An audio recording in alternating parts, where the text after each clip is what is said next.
Hi students, welcome two commerce tutorial. ഇന്ന് നമ്മൾ discuss ചെയ്യാൻ പോകുന്ന ടോപ്പിക്ക് പെർഫോമൻസ് ഓഫ് കോൺട്രാക്റ്റ് എന്ന ചാപ്റ്ററിലെ ലാസ്റ്റ് പാർട്ടാണ് assignment of contract. Assignment of കോൺട്രാക്റ്റിനെ കുറിച്ചാണ് ഡിസ്കസ് ചെയ്യുന്നത്. അസൈൻമെൻറ്റ് ഓഫ് കോൺട്രാക്റ്റ് എന്ന് പറഞ്ഞു കഴിഞ്ഞാൽ to assign means to transfer. Assign എന്ന് പറഞ്ഞാൽ ട്രാൻസ്ഫർ എന്നാണ് അർത്ഥമാക്കുന്നത്. Assignment of contract means transfer of contractual rights and liabilities under the contract to a third party with or without the concurrence of the other party to the contract. In other words, it means transfer of contractual rights and liability by a party to the contract to some other person who is not a party to it. ഒരു party ആ പാർട്ടീസിൻ്റെ contractual rights, obligations, liabilities ഒക്കെ മറ്റൊരു പാർട്ടിക്ക് transfer ചെയ്യുക എന്നുണ്ടെങ്കിൽ അത്തരം കോൺട്രാക്റ്റുകളെയാണ് നമ്മൾ assignment of contract എന്ന് പറയുന്നത്. ഒരു പാർട്ടി അനദർ പാർട്ടിക്ക് അല്ലെങ്കിൽ ഒരു പാർട്ടി ആ പാർട്ടിയുടെ കോൺട്രാക്ച്വൽ ഒബ്ലിഗേഷൻസും റൈറ്റ്സും ലയബിലിറ്റീസും ഒക്കെ മറ്റൊരു പാർട്ടിക്ക് ട്രാൻസ്ഫർ ചെയ്യുക എന്നുണ്ടെങ്കിൽ അത്തരം കോൺട്രാക്റ്റുകളെയാണ് നമ്മൾ അസൈൻമെൻറ്റ് ഓഫ് കോൺട്രാക്റ്റ് എന്ന് പറയുന്നത്. അസൈൻമെൻറ്റ് ഓഫ് കോൺട്രാക്റ്റ് രണ്ടായിട്ട് ക്ലാസിഫൈ ചെയ്തിട്ടുണ്ട്. Assignment by act of parties, then assignment by the operation of law. Assignment by act of parties എന്ന് പറഞ്ഞാൽ assignment is said to take place by an act of the parties when they themselves make the assignment. Parties can drop out from the performance of promise and bring in other parties to perform their parts if promised by mutual agreement or on their own words. By an act of parties എന്നതുകൊണ്ട് ഉദ്ദേശിക്കുന്നത് ആ കോൺട്രാക്റ്റിലെ parties തന്നെ assign ചെയ്യുന്നതാണ് by an act of the parties എന്ന് പറയുന്നത്.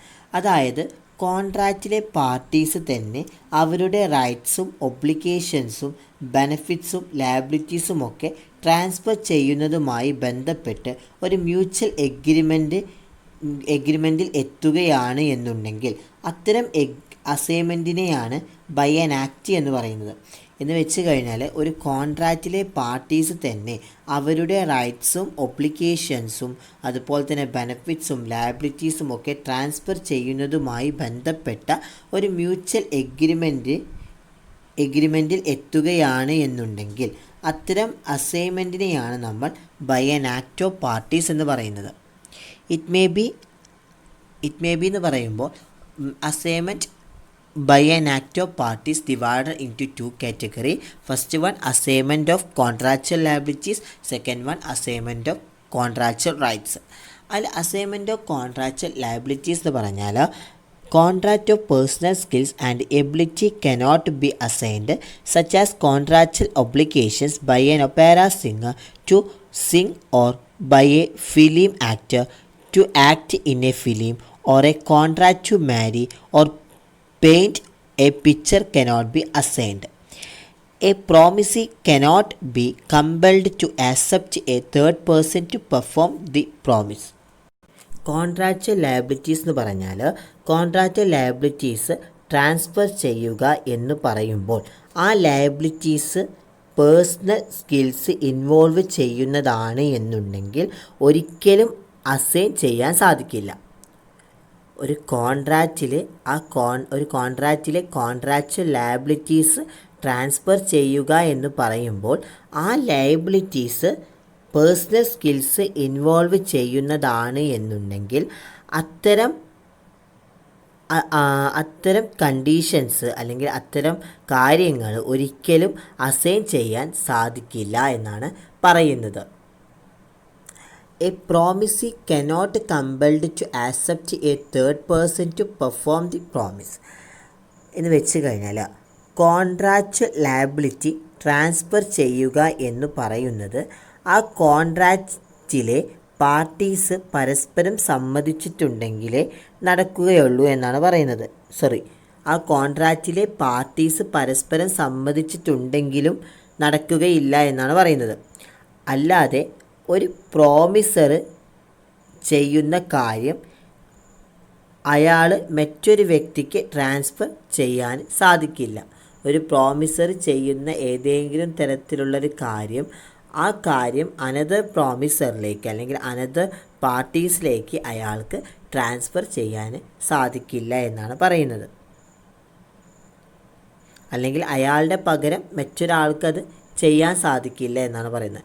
ഇവിടെ ബെസ്റ്റായിട്ടുള്ള example എന്ന് പറഞ്ഞു കഴിഞ്ഞാൽ, ഇപ്പം നമ്മൾ ഒരാളെ പാടാൻ വേണ്ടി വിളിച്ചു എന്ന് വെച്ച് കഴിഞ്ഞാൽ, അടുത്ത മാസം ഒക്ടോബറിൽ 10-ാം തീയതിക്ക് ഇന്ന പാട്ട് നീ പാടണം, അല്ലെങ്കിൽ കാർത്തിക് എന്ന് പറഞ്ഞ സിംഗറിനെ വിളിക്കുകയാണ്, ഇന്ന പാട്ട് നീ പാടണം എന്ന് പറഞ്ഞിട്ട് അടുത്ത മാസം 7-ാം തീയതി ഒക്ടോബർ 7-ന് അയാൾക്ക് എന്താണ് ഒരു ഓഫർ കൊടുക്കുകയാണ്.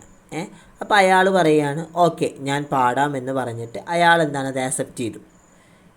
അപ്പോൾ അവിടെ എന്താണ് ഒരു പ്രോമിസ് ഓൾറെഡി കൊടുത്തു. പക്ഷേ അയാളുടെ പകരം വേറൊരു പാട്ടുകാരനെ നമുക്ക് ആ ടൈമിൽ പാടാൻ സാധിക്കില്ല. കാരണം അയാൾ തന്നെ അവിടെ പാടണം. കാരണം അയാൾ ഓൾറെഡി ആ എഗ്രിമെൻറ്റിൽ സൈൻ ചെയ്തതാണ്. എന്ന് വെച്ചാൽ ഇന്ന ടൈമിൽ ഞാൻ എത്താമെന്ന് പറഞ്ഞിട്ട് അയാൾ ഓൾറെഡി വാക്കാൽ ഉറപ്പിച്ചതാണ്, അല്ലെങ്കിൽ എഗ്രിമെൻറ്റാൽ ഉറപ്പിച്ചതാണ്. അതുകൊണ്ട് തന്നെ അയാൾക്ക് തന്നെ ആ ഒരു പ്രോഗ്രാമിൽ പങ്കെടുക്കേണ്ട നിർബന്ധമുണ്ട്, അല്ലെങ്കിൽ പങ്കെടുക്കേണ്ട റൈറ്റ് ഉണ്ട് എന്നാണ് പറയുന്നത്. അതുപോലെ തന്നെ ആക്ടിങ് എന്ന് വെച്ചാൽ ഒരു ഫിലിമിലുള്ള ഒരു ആക്ടേഴ്സ് ആണെങ്കിൽ, ആക്ടേഴ്സ് ഓൾറെഡി ഞാൻ ഇന്ന ഫിലിമിൽ അഭിനയിക്കാമെന്ന് പറഞ്ഞു കഴിഞ്ഞാൽ ആ ഫിലിമിലൊരു കോൺട്രാക്റ്റ് ഉണ്ടാവും. ആ കോൺട്രാക്റ്റ് സൈൻ ചെയ്തിട്ടുണ്ടാവും. സൈൻ ചെയ്തിട്ട് അയാൾ ലാസ്റ്റ് വെച്ചിട്ട് അയാൾക്ക് എന്താണ് ആ കോൺട്രാക്റ്റിൽ നിന്ന് പിന്മാറാൻ സാധിക്കില്ല. കാരണം അയാൾ എന്താണ് ആ ഫിലിമിലെ ആക്ടറാണ് എന്ന് പറഞ്ഞിട്ട് അയാൾ ഓൾറെഡി ആ എഗ്രിമെൻറ്റിൽ സൈൻ ചെയ്തിട്ടുണ്ട്. അതുകൊണ്ട് തന്നെ അയാൾക്ക് ആ ഒരു ഫിലിം ഫുള്ളാവുന്നത് വരെ തന്നെ ആ ഒരു കോൺട്രാക്റ്റ് ആ ഒരു ഷൂട്ടിലിരിക്കണം, അല്ലെങ്കിൽ ആ ഒരു ഫിലിം മുഴുവനാവുന്നത് വരെയും അയാൾക്ക് അവിടെ ഇരിക്കണം എന്നാണ് പറയുന്നത്. അതുപോലെ തന്നെ മാരേജിൻ്റെ കേസിൽ, ഇപ്പോൾ മാരേജിൻ്റെ കേസിൽ നമുക്ക് ചെക്കനെ മാറ്റാൻ പറ്റുമോ? ഇല്ല. അതുപോലെ പെണ്ണിനെ മാറ്റാൻ പറ്റില്ല. ഫിക്സ് ചെയ്ത മാരേജ് ആരുമായിട്ടാണോ ആ ഒരു മാരേജ് ആക്ട് പ്രകാരം അയാളുമായിട്ട് മാത്രമേ നടക്കാൻ പാടുള്ളൂ. അല്ലാതെ ആ ടൈമിൽ വെച്ച് നമുക്ക് അനന്തരായിട്ടുള്ളൊരു പയ്യനെ നമുക്ക് എന്താണ് അവിടെ ഫിക്സ് ചെയ്യാൻ സാധിക്കില്ല. അപ്പോൾ അത്തരം കേസുകളാണ് അസൈൻമെൻറ്റ് ഓഫ് ലയബിലിറ്റീസ് എന്ന് പറയുന്നത്. അസൈൻമെൻറ്റ് ഓഫ് കോൺട്രാക്ച്വൽ ലയബിലിറ്റീസ് എന്ന് പറയുന്നത്. ഇവിടെ എന്താ പറയുന്നത്?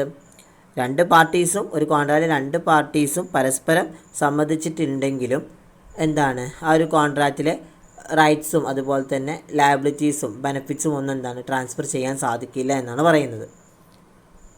Next, assignment of contractual rights and benefits under A contract cannot be assigned if they are of personal nature. An actionable claim can be assigned only by an instrument in writing. Notice of such assignment must also be given to the debtor. Assignment of contractual rights എന്ന് പറഞ്ഞു കഴിഞ്ഞാൽ, ഇപ്പോൾ personal skills, അതുപോലെ ഒരു കോൺട്രാക്റ്റിലെ personal സ്കിൽസും personal കൺസിഡറേഷൻസും involve ചെയ്യുന്ന കേസിൽ contractual benefits, contractual rights ഇതൊന്നും എന്താണ് ട്രാൻസ്ഫർ ചെയ്യാൻ സാധിക്കുകയില്ല. An actionable claim can be assigned only by an instrument in writing എന്ന് പറഞ്ഞാൽ, ഇങ്ങനെ കോൺട്രാക്ച്വൽ റൈറ്റ്സ് ട്രാൻസ്ഫർ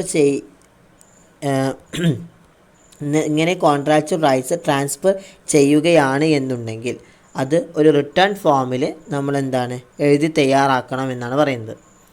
ആ പാർട്ടി ഒരു റിട്ടേൺ ഫോമിൽ റിട്ടേൺ എഗ്രിമെൻ്റ് ആയിട്ട് എന്താണ് കൊടുക്കേണ്ടതുണ്ട് എന്നാണ് പറയുന്നത്. ഒരു കോൺട്രാക്ച്വൽ റൈറ്റ്സ് ട്രാൻസ്ഫർ ചെയ്യുകയാണെങ്കിൽ അവിടെ എന്താണ് റിട്ടേൺ ഫോമിലായിട്ട് അത് നമുക്ക് ട്രാൻസ്ഫർ ചെയ്യണം, റിട്ടേൺ ഫോമിലായിട്ടാണ് ട്രാൻസ്ഫർ ചെയ്യേണ്ടത് എന്നാണ് പറയുന്നത്. Next, assignment by the operation of law. Assignment by the operation of law എന്ന് പറയുകയാണെങ്കിൽ, assignment by the operation of law take place by intervention of law. ചില കേസുകളിൽ ബൈലോ അസൈൻമെൻ്റ് ആണ് നടക്കാറുള്ളത്. അതാണ് ഓപ്പറേഷൻ ഓഫ് ലോ എന്നതുകൊണ്ട് ഉദ്ദേശിക്കുന്നത്. This take place in case of death or insolvency of promisor. ഒരു കോൺട്രാക്റ്റിൽ ഒന്നില്ലെങ്കിൽ പ്രോമിസി ഡെത്ത് ആവുകയും അല്ലെങ്കിൽ പ്രോമിസി ഇൻസോൾവൻ്റ് ആവുന്ന കേസുകളിൽ അസൈൻമെൻറ്റ് എന്ന് പറയുന്നത് ബൈലോ പ്രകാരമാണ് എന്നാണ് പറയുന്നത്. അസൈൻമെൻറ്റ് എന്ന് പറയുന്നത് ബൈലോ ആണെന്നാണ് പറയുന്നത്. ഒന്നില്ലെങ്കിൽ കോൺട്രാക്റ്റിലെ പ്രോമിസി മരിക്കുകയാണോ അല്ലെങ്കിൽ ഇൻസോൾവൻ്റ് ആവുന്ന കേസുകളിലാണെങ്കിൽ അസൈൻമെൻറ്റ് എന്ന് പറയുന്നത് ബൈലോ ആണെന്നാണ് പറയുന്നത്. In such cases rights and liabilities are transferred to legal representative of the deceased promisor or to the official assignee or receiver on becoming promisor a insolvent. However, contract requiring personal skills or service cannot be transferred. ഇവിടെ എന്താ പറയുന്നത്? ഇവിടെ promisor മരിക്കുകയാണ് എന്നുണ്ടെങ്കിൽ അവരുടെ റൈറ്റ്സും ബെനഫിറ്റ്സും ഒബ്ലിഗേഷൻസും ഒക്കെ legal റെപ്രസെൻറ്റേറ്റീവാണ് transfer ചെയ്യുക. ഇനി പ്രോമിസർ ഇൻസോൾവൻ്റ് ആവുകയാണ് എന്നുണ്ടെങ്കിൽ പ്രോമിസറിൻ്റെ റൈറ്റ്സ് പ്രോമിസറിലെ അസൈനി ഓർ റിസീവറാണ് കോൺട്രാക്റ്റിൻ്റെ റൈറ്റ്സും ഒബ്ലിഗേഷൻസും ബെനഫിറ്റ്സും ഒക്കെ ട്രാൻസ്ഫർ ചെയ്യുക എന്നാണ് പറയുന്നത്. അതുപോലെ തന്നെ പേഴ്സണൽ ഇൻവോൾവ് വരുന്ന കോൺട്രാക്ച്വൽ റൈറ്റ്സ് ആൻഡ് ഒബ്ലിഗേഷൻസ് ആണെങ്കിലും അവിടെ ട്രാൻസ്ഫർ ചെയ്യാൻ നമുക്ക് സാധിക്കുകയില്ല എന്നാണ് പറയുന്നത്. Contract required the personal skills or service cannot be transfer എന്ന് വെച്ച് കഴിഞ്ഞാൽ പേഴ്സണൽ സ്കിൽസ് ഇൻവോൾവ് ചെയ്യുന്ന കോൺട്രാക്ച്വൽ റൈറ്റ്സ് ആൻഡ് ഒബ്ലിഗേഷൻസ് ആണെങ്കിൽ നമുക്ക് എന്താണ് അത് ട്രാൻസ്ഫർ ചെയ്യാൻ സാധിക്കില്ല എന്നാണ് പറയുന്നത്. നെക്സ്റ്റ്